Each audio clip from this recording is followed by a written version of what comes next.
শুনে যান, ভাগ্যটাকে গুনে যান। 2007 সালে কি যে আছে কপালে, চাকরি বা ব্যবসা দিয়া, ভাবনা কই প্রণয় নিয়া, সবকিছু সমাধান দিবে আমার জ্যোতিষী দিয়া। আমি শীতের কাপড় বিক্রি করি, নাম কি আব্দুল হাই। ব্যবসায় আমার চলবে কেমন সেটাই জানতে চাই।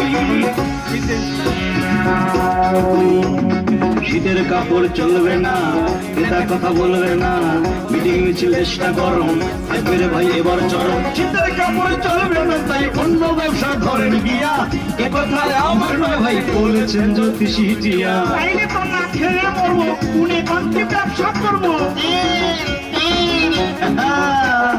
তেলের ব্যবসা করতে পারেন, তেলের বহুমুখী গুণ, চামচার লাইন দিয়ে কিনবে তেলটা এবার চলবে দ্বিগুণ। এখন থেকে তেলা তেলি পথে ঘাটে চলবে ডেলি।